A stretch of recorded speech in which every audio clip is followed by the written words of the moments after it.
Le tennis tient son nouveau joyau. Joao Fonseca remporte son premier titre à Buenos Aires en ayant battu Francisco Cerundolo en finale, en ayant battu Mario Navone, en étant mené et en sauvant 2 balles de match, en ayant battu Laslo Djere alors qu'il a eu des balles de match, qui s'est fait remonter et il gagne 600 dans le 3e set. Joao Fonseca étincelant, la star du tennis montante, l'étoile du tennis montant, un diamant brut, un joyau. On en parle tout de suite. Salut à tous, j'espère que vous allez bien, je suis très heureux de vous retrouver pour une toute nouvelle vidéo. Et aujourd'hui, les infos de la semaine, on va évidemment parler de ça, mais on va surtout parler de Joao Fonseca qui a remporté son premier titre en carrière. Et c'est important de parler de ce premier titre en carrière parce que déjà, ce ne sera pas le dernier. Je pense qu'on ne se mouille pas trop en disant ça. Et surtout, ça amène de grandes choses parce que ce titre-là, il a tout eu. Il a tout eu. Un match où il jouait très bien face à Etcheverry, un match où il jouait moins bien et qui s'en sort face à Coria, un match où il sauve des balles de match, un match piège face à Navone, un match où c'est lui qui a des balles de match, qui se fait remonter avant de gagner dans le 3e set face à Djere, et puis un match où il n'est pas vraiment favori en finale parce qu'il a un peu diminué, il était un peu atteint physiquement après sa demi face à Djere, même pendant sa demi face à Djere. Et il a joué un Cerundolo qui a battu Alexander Zverev, qui jouait très bien sur ce tournoi. Et il se retrouve en finale et puis il bat Cerundolo 6-4, 7-6 dans un match aussi où il y a eu des rebondissements mentaux dans sa tête, ça a été très compliqué.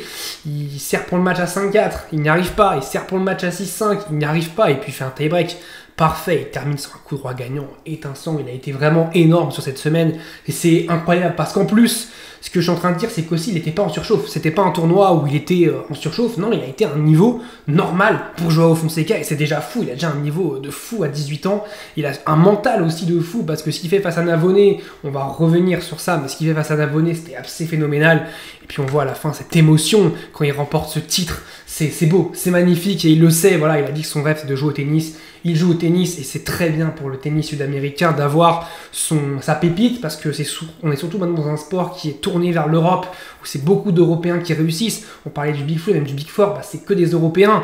Le dernier sud-américain à avoir remporté un titre du Grand Chelem, c'est Juan Martín del Potro en 2009. Ça commence à faire. Puis Del Potro n'a gagné qu'un, même s'il aurait pu en gagner plus avec sa carrière, on ne le saura jamais, mais voilà, Del Potro est la dernière grande star du tennis sud-américain, et Gustavo Kuerten, la dernière star du tennis brésilien, et Joao Fonseca, il n'était pas né quand Guga gagnait ses Roland Garros, il n'était même pas né, et là il est en train de porter, de redonner un peu de souffle au tennis sud-américain, et c'est bien, parce qu'ils en ont besoin, et puis ces ambiances-là, alors oui, ok, c'était en Argentine, mais ces ambiances-là, elles sont dingues. Et puis, il y avait eu ça contre Navone, ce match où il est mené 5-3 dans le 3e, 15-40. C'était fini. Il allait perdre ce match. Et il s'en sort. Il s'en sort notamment avec ce revers à 30-40, longue ligne incroyable. Vraiment, Fonseca est capable de balancer des cartouches en coup droit, en revers. Il a déjà tous les coups du tennis. Il est capable de tout. On sent qu'il est déjà mûr pour son âge. Alors, des fois, il est capable de faire son âge. Notamment, on l'a vu face à Cerundolo en finale, où quand il sert pour le match, on sent qu'il est un peu tendu. Mais c'est normal. Il joue pour son premier titre. C'est normal d'être tendu. Et heureusement qu'il monte chez l'humain. Et puis, il y a ce match aussi face à Djere, où c'est lui, cette fois-ci, qui a une balle de match. C'est Djere qui revient. Avant de s'en sortir, il a gagné 6-1 dans le 3e set, mais c'est colossal. Il a fait un tournoi où en plus il a joué que des galériens de terre battue, que des joueurs qui lâchent rien. Etcheverry, c'est un joueur de terre battue. Coria, c'est un joueur de terre battue. Navone, c'est un joueur de terre battue. Djere, c'est un joueur de terre battue. Cerundolo, c'est un joueur de terre battue. Il a joué que des joueurs de terre battue sur une terre battue en Argentine. Il a joué plein d'Argentins en plus et il s'en est toujours sorti. C'est exceptionnel. C'est fou ce que nous a fait Fonseca sur ce tournoi et c'est exceptionnel. Ce qu'a fait Fonseca sur ce tournoi, c'est exceptionnel. J'ai rien à dire sur ça parce qu'il a été dingue. Et je pense que le rendez-vous est pris pour plus tard. Notamment à Rio de la semaine prochaine. On va voir s'il va participer à Rio. Mais vraiment, Fonseca, vraiment cocher ses matchs parce que c'est fou. On ne s'ennuie pas sur ces matchs. On ne s'ennuie jamais sur ces matchs. C'est dingue. Ça joue, il y a du tennis, il y a du jeu. Et vraiment, merci Fonseca pour les émotions cette semaine parce que c'était beau. Un autre joueur qui nous a donné des émotions, alors est-ce que c'est Davidovich Fokina ou est-ce que c'est Kekmanovic? C'est le match en général, c'est Davidovich Fokina. Regardez le score, 6-3, 1-6, 5-2, 15-40, 2 balles de match. Et regardez à quoi va se jouer le premier titre en carrière de Davidovich Fokina. Il se joue à ça. Il se joue vraiment à 2-3 cm. Et à 2-3 cm près, Davidovich Fokina, ce coup-là, il est gagnant et il remporte son premier titre en carrière. Et au final, il perd ce match. C'est fou, l'image est folle avec un Davidovich qui est tête baissée et un Kekmanovic qui s'écroule en ayant sauvé 2 balles de match. C'est dingue. Franchement, ce match, il est dingue, Del Rebic. Voilà. Encore une fois, d'ailleurs, les Américains, aucun Américain en finale, comme à Dallas. C'est un peu inquiétant parce que souvent, ces ATP 500 ou 250, c'est souvent en faveur des Américains qui souvent sont très très forts. Les Tommy Paul, les Taylor Fritz, les Shelton. On ne les a pas vus, ces joueurs-là, sur ces 2 semaines. Et puis, c'est Shapovalov qui s'impose à Dallas et Kekmanovic qui s'impose à Del Rebic. Mais c'est fou ce match. Davidovich-Fokina, c'était sa 2e finale après celle à Monte-Carlo il y a quelques années. Mais là, ouais, il va faire des cauchemars. Il va faire des cauchemars. Mais c'est un match tellement made in Davidovich-Fokina. Il est tellement fou dans sa tête que le match ne pouvait que être fou. Et ouais, là, c'est dingue. Ce qu'a fait Davidovich-Fokina, c'est dingue parce qu'il avait le match en main. Et puis ça se joue à ça. Et puis derrière, sur la 2e balle de match, il fait une volée gagnante où ça touche le filet avant de passer. Le pauvre. Moi, ça me fait de la peine parce que, en tant que joueur de tennis, voilà, ce scénario-là, personne ne veut le vivre. Et ce qu'il a vécu, c'est waouh. C'est terrible. Franchement, il a le match en main, il perd le match, il ne gagne pas de titre, il est toujours à 0 titre, il est toujours bloqué à 0 titre. Et celle-là, dans la tête, ça va lui faire très très mal parce qu'à Monte Carlo, il perd sur Tsitsipas qui jouait très bien à ce moment-là. Mais là, ouais, celle-là, franchement, elle fait mal pour Davidovich-Fokina et elle fait du bien à Kekmanovic qui retrouve un très très bon niveau sur ce début de saison. Un autre joueur aussi qui est très très très très bon sur indoor en France. Faut aller le chercher. C'est Hugo Humbert qui ne perd plus. Il a perdu que face à Zverev en finale à Bercy, mais à part ça, il ne perd plus en France en indoor, donc il faut tout mettre, tous les matchs en France, il faut les mettre avec un toit. Voilà, victoire 7-6, 6-4 face à la sensation Medjedovic. On parle de Joao Fonseca comme un joyau, mais Medjedovic est aussi le futur joyau serbe. Alors peut-être pas au niveau de Djokovic, mais on verra ce que ça peut donner, on ne sait jamais. Mais en tout cas, il est financé par Novak Djokovic, il est soutenu par Novak Djokovic. Et Djokovic, voilà, l'a adoubé, il a remporté le Masters Next Gen il y a 1 an et demi. Après, l'année dernière, c'était un peu compliqué parce qu'il a eu des pépins physiques et là, il revient à un très bon niveau. Il a explosé Medvedev qui n'a pas vu le jour.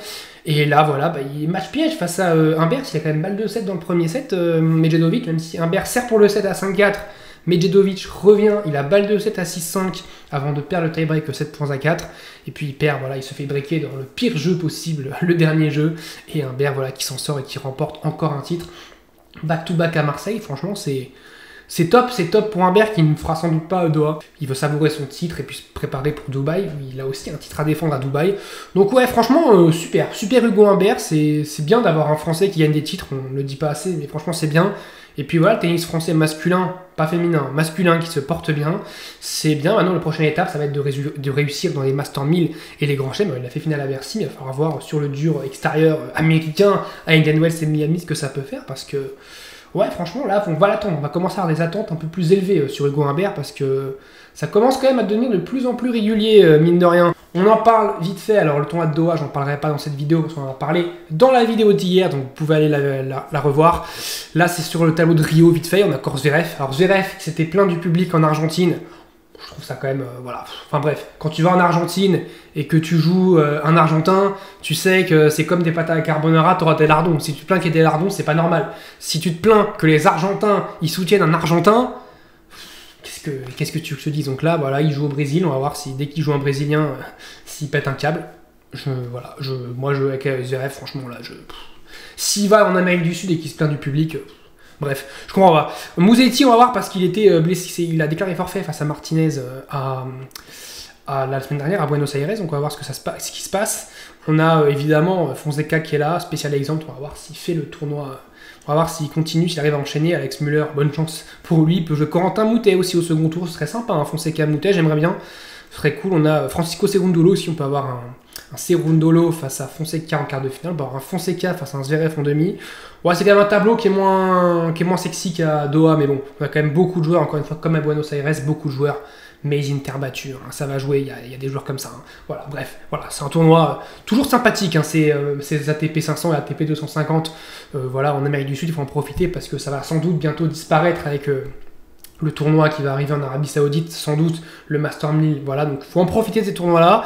Et puis un petit point sur le classement qu'on va faire chaque semaine, Yannick Sinner qui garde la meilleure place mondiale, évidemment, il perd ses 500 points de Rotterdam de l'an passé. Zverev est toujours très très loin de Yannick Sinner.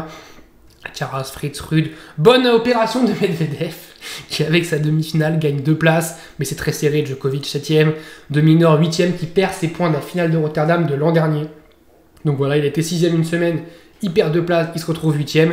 Tommy Paul qui reste 9ème et Andrei Roublev qui reste 10ème. On va regarder aussi un petit peu vite fait la race parce que commence à y avoir un mois et demi de tennis. Donc évidemment, Sinner est devant avec son titre à l'Open Australie, Zverev et deuxième, Alcaraz 3, Djokovic 4, Ben Shelton qui est quatrième ex aequo avec Djokovic, 6ème de Minor, 7ème Tommy Paul, 8ème Félix Auger-Aliassime. Évidemment, au fur et à mesure de la saison, ça va bouger parce que voilà, le classement race, je rappelle, c'est le classement depuis le 1er janvier de l'année en cours, donc depuis le 1er janvier 2025, c'est le classement. Voilà. Et classement technique, c'est le classement depuis les 52 dernières semaines. Donc évidemment, fin décembre, le classement technique et le classement race, ils se rejoignent après le Masters. En tout cas, voilà, dites-moi si cette vidéo vous a plu, qu'est-ce que vous avez pensé de Fonseca, de la folie Kekmanovic, Davidovich Fokina, du Humbert qui continue à briller en indoor en France, du tableau de Rio, du tableau de Doha, même si vous voulez, du classement qui n'a pas vraiment bougé à part Medvedev et de Minor. On se retrouve très très vite pour parler tennis parce que le tennis ne s'arrête jamais. Je vous dis salut à tous, portez-vous bien.